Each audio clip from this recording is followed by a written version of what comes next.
تو معلوم ہوا کہ جو انبیاء کرام ہے وہ اپنے قبر میں حیات ہیں.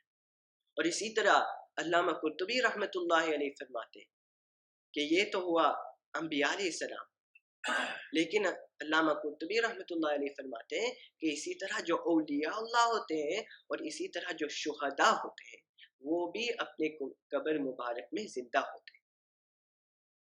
اور غالباً میں نے آپ حضرات کے سامنے ایک مرتبہ اصحاب الاخدود کا قصہ سنایا تھا. والسماء ذات البروج واليوم الموعود وشاهد ومشهود قتل اصحاب الاخدود. خندق والے کہ ایک بادشاہ تھا، وہ دعویٰ کرتا تھا کہ وہ اللہ ہے، اور حقیقت میں اس کی جو سلطنت تھی، اس کی جو حکومت تھی، وہ جادو کے بل چل رہی تھی.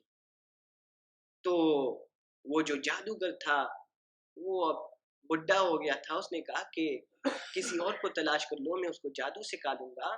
تو چنانچہ بادشاہ نے کسی کو چنا، لیکن وہ نوجوان بجائے جادو سیکھے اس نے ایک راہب سے، ایک اللہ والے سے دین سیکھ لیا اور بہت بڑا اللہ والا بن گیا. قصہ بہت لمبا ہے. جب بادشاہ کو معلوم ہوا کہ اس نے تو اسلام قبول کر لیا، وہ کسی دوسرے خدا کو مانتا ہے، تو اس نوجوان کو قتل کرنے کی کئی کوششیں کی تھی. اور میں نے آپ کو وہ دعا بتائی تھی جو اس نوجوان نے پڑھی تھی، اللہم اکفنیہم بما شئت. بہت پاورفل اور طاقتور دعا ہے.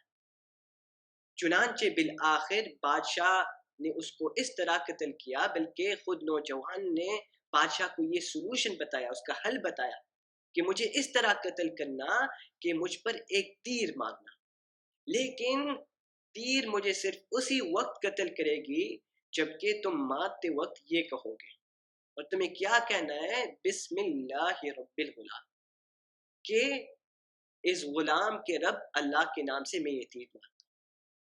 تو چنانچہ سب مجمع حاضر ہوتا ہے اور اس غلام کو تیر مارا جاتا ہے. پہلے وہ بسم اللہ کہتے ہیں، وہ تیر اس کے کن پٹی پر لگتی ہے اور وہ غلام مر جاتا ہے. اب اس کے بعد کیا ہوا لمبا قصہ ہے، میں نے آپ کے سامنے پہلے بتا دیا. لیکن جو میں بتانا چاہتا ہوں کہ وہ جو غلام ہے، حضرت عمر رضی اللہ عنہ کے زمانے میں اس کا جو جسم تھا، اس کی جو قبر تھی، وہ پایا گیا حضرت عمر رضی اللہ عنہ کے زمانے میں. اور کہا گیا کہ جب صحابہ کرام یا اس وقت تابعی اور تبع تابعین جب انہوں نے قبر کو کھودا تو دیکھتے ہیں کہ ایک نوجوان اس میں ہے. ایسا لگ رہا ہے کہ گویا کہ ابھی اس کو دفن کیا گیا، اور اس کی جو ہاتھ تھا، اس کا جو ہاتھ تھا ابھی اس کے اسی کن پٹی پر لگا ہوا تھا، جس طرح جب وہ مرا تھا اس پر لگا ہوا ہے. اور جب وہ اس ہاتھ کو ہٹاتے ہیں، ابھی تو وہ مرا ہوا ہے لیکن اس کے باوجود اس جسم سے خون نکلتا ہے. اور یہ کئی سال بعد، لیکن یہ نوجوان شہید. تو معلوم ہوا کہ جو انبیاء علیہ السلام ہے وہ تو زندہ ہی زندہ ہے، اسی طرح شہداء زندہ ہے، اور اسی طرح اولیاء اللہ زندہ ہے.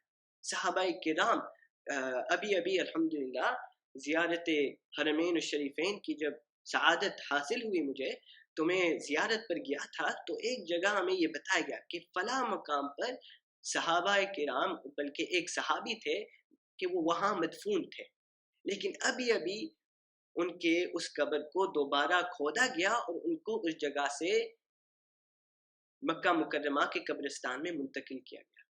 تو وہ جو زیارت کرنے والے تھے وہ بتاتے ہیں کہ جب ان کے قبر کو کھودا گیا اور جب ان کو دیکھتے ہیں تو ان کی لاش ویسے ہی ہے جیسے کہ ابھی ان کو دفن کیا گیا.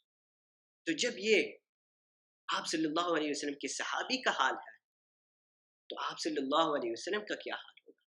ہم ان کو مردہ کس طرح تصور کر سکتے ہیں؟ ہم کس طرح تصور کر سکتے ہیں کہ کیڑے ان کے بدن کو کھا لیں؟